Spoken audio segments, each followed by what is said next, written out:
Planned तरीके से अपना अपना रास्ता बनाते हुए 2024 के चुनाव में काम हुआ है, वो बिल्कुल काबिले तारीफ है। हमारे लिए कोई और तालियां बजाए ना बजाए, हम और जोर से जरूर बजाएंगे।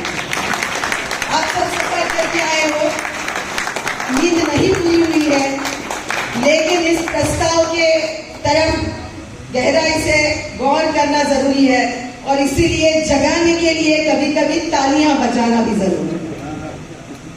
सबसे ज्यादा तालियां होनी चाहिए उत्तर प्रदेश के साथियों की। यहाँ जो मौजूद है, नहीं पहुंचे हैं, उन सबके लिए कुछ चमत्कार किया है उत्तर प्रदेश में।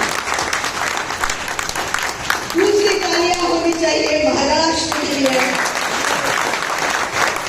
महाराष्ट्र का एक गीत है, जय जय महाराष्ट्र माझा, गरजा महाराष्ट्र माझा, और उसमें एक लाइन है, दिल्ली से ही तख्त राखी तो महाराष्ट्र माझा, यानी दिल्ली का तख्त भी हम रखते हैं, उसकी रक्षा करते हैं। इस चुनाव में यानी हिला दिया दिल्ली का तख्त, और ये सिर्फ भारत जोड़ो अभियान की उपलब्धि नहीं है।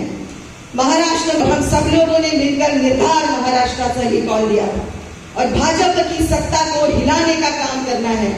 और जिस ताकत के साथ, जिस जोश के साथ पूरी महाराष्ट्र के कोने कोने में, जिले में, ग्रामीण इलाकों में, शहरों की बस्तियों में लोग लगे रहे कुछ महीनों के लिए, उसको वो बिल्कुल काबिले तारीफ। और उसमें सबसे ज्यादा, अब मैं जो कहूंगी, अब तालियां बजाने से मत कतराइए, अब जो मैं तालियां जिनके लिए बजाने को कह रही हूँ वो है अपने पूरे देश के मुस्लिम भाई बहनों के लिए।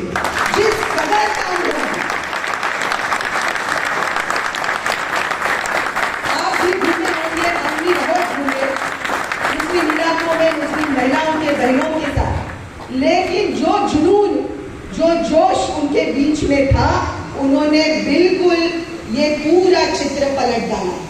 तो ये हमारी जिम्मेदारी है, आज तरफ हमको बढ़ना है, उसकी राह, उसकी बुनियाद फिर से एक बार अगर किसने मजबूत की है तो वो मुस्लिम और उसके साथ साथ दलित और आदिवासी भाई बहन हैं।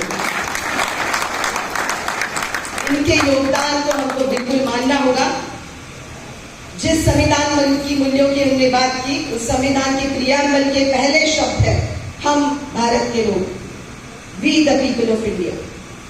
इस चुनाव में सबसे ज्यादा गंभीरता से जिम्मेदारी ये we the people of India, हम भारत के लोग जो है, वो जगह जगह से ये जिम्मेदारी अपने कंधे पर लेकर खड़े हुए। संविधानकारों ने और डॉक्टर बाबा साहब आम्बेडकर ने जो जिम्मेदारी और संविधान समर्पित जिनके प्रति किया है, उनकी कुछ जिम्मेदारी बनती है जब संविधान खतरे में है। और इस कॉल को लेकर, ये कॉल मैं कहूंगी भारत छोड़ो अभियान ने दिया, ये कॉल बहुत सारे जन आंदोलनों ने और अलग अलग जो प्रक्रियाएं बनी उन्होंने भी दिया। महाराष्ट्र में मार्च 2023 में हमने पहला सम्मेलन विद्रोह की भूमि पंढरपुर में किया और उसका शीर्षक था 2024 राज्य संविधान का या मनुस्मृति का, और उसमें महाराष्ट्र के काफी कार्यकर्ता शामिल हुए। लेकिन इस चुनाव में संविधान का होना चाहिए, राज्य संविधान का होगा, ये अंडरलाइन किया है बहुत बड़ी ताकत के विचार के, और इसके लिए ये इलेक्शन बहुत ही महत्वपूर्ण है। हम में से बहुत सारे यहाँ किसान होंगे, किसान आंदोलन से जुड़े हुए लोग होंगे, इसलिए हम ये बहुत अच्छी तरह से जानते हैं कि जमीन को जब बनाया जाता है खेती के लिए, उसके ऊपर चलने वाले हल और ट्रैक्टर दिखाई देते हैं और वो बिल्कुल उस जमीन की तैयारी करते हैं। लेकिन जमीन के नीचे बहुत कुछ चलता है। एक बारिश पहली हो जाए तो जमीन के नीचे त्योहार शुरू हो जाता है, और वो त्योहार होता है छोटे छोटे कीड़े मकोड़े, जीव जंतु, उसमें अर्थवर्म्स है, सारे जिस तरह से मशागत करते हैं, पूरी जमीन की खेती के लिए तैयारी करते हैं, वो बहुत दीर्घकालीन long term preparation for agriculture है।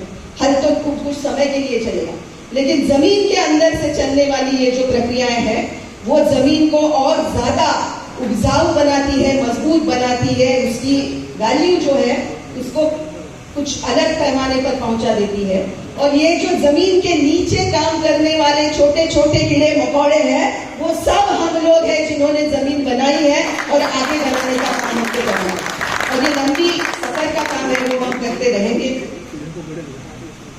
भारतीय जनता पार्टी ने जो औजार लगातार अपनाए थे उसमें से थी भूख बनाए रखना, ये उनके औजार का एक हिस्सा है। उसी के साथ था भय बनाए, दिमाग में डर बना रहे। और जब पेट में भूख होती है और दिमाग में डर होता है, भ्रम डालना बहुत आसान हो जाता है। तो भूख, भय और भ्रम तीनों को वो एक साथ लगातार चलाते रहे। और चौथा उनका औजार था भेद, जातियों में भेद करना, मजहबों में भेद करना। और ये भूख, भय, भ्रम, भेद की नीति पर वो अपना राज चलाते रहे। जब भय भी है, भ्रम भी है और भूख भी है, लाचारी होनी है। और उस लाचार माहौल के सामने उन्होंने भीख के टुकड़े फेंकने चाहे, और कई सारे, जिनको वो खुद रेवड़ियां कहते हैं, उन्होंने कितनी रेवड़ियां बांटी है हम जानते हैं।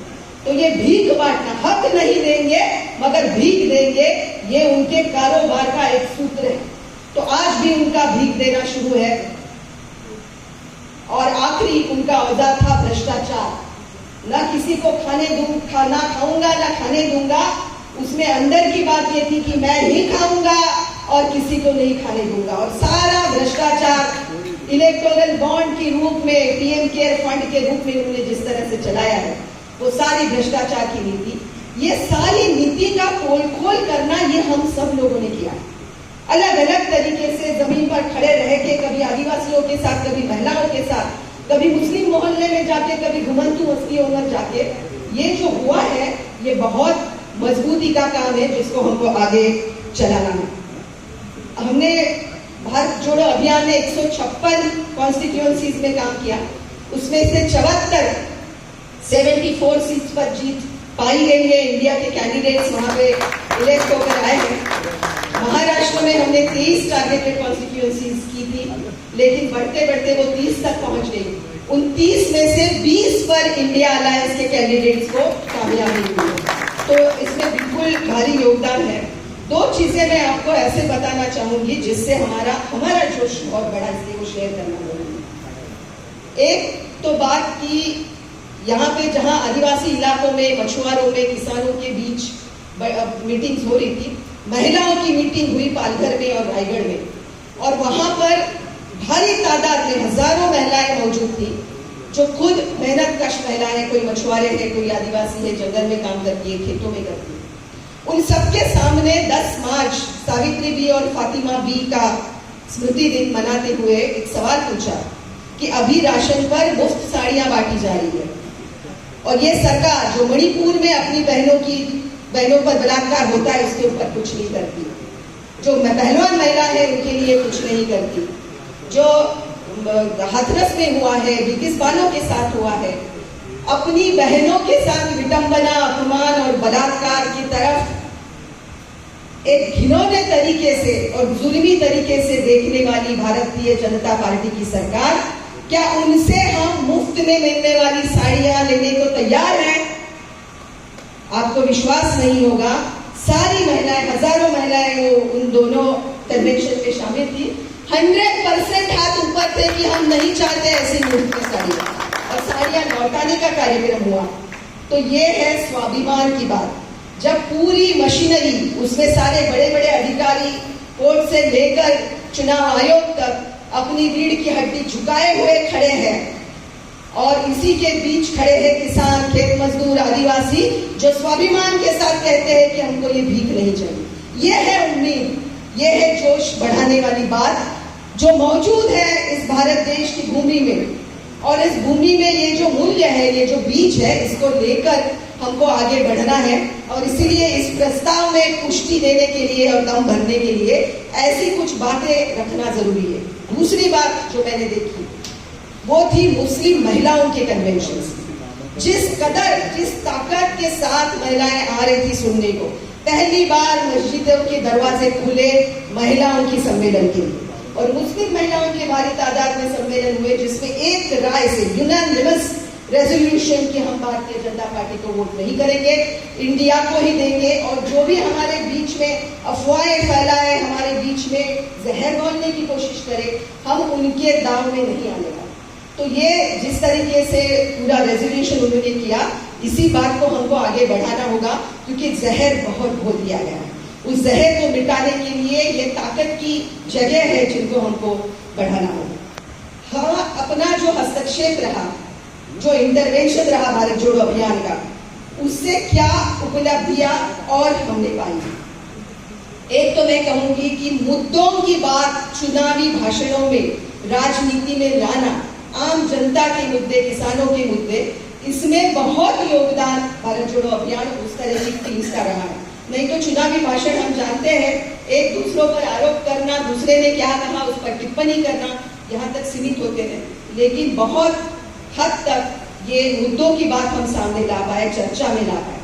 चुनावों का जनतांत्रिकीकरण, ये एक अलग, उस पर और गौर से बात रखनी होगी, सोचना होगा। लेकिन चुनाव जिस तरह से मसल और मनी पावर से ही आगे बढ़ाए जाते हैं, उसमें जनतांत्रिक ताकतों ने अलग अलग पहल करके किस तरीके से जनतांत्रिकीकरण किया है, ये भारत जोड़ो अभियान का महत्वपूर्ण योगदान है। मोदी नीति का जमीनी परिप्रेक्ष्य से पोलखोल, जमीन से लोग कैसे देखते हैं मोदी नीति को, उसकी पूरी पोलखोल करना, इसमें हमारी जो भी सारे लोगों ने अपनी सोच डाली है, किस्से डाले हैं, कहने के तरीके डाले हैं, मुहावरे डाले हैं, उससे एक बहुत गहरी और गंभीर बात उभरी है, जिससे इस नीति का पोलखोल किया है।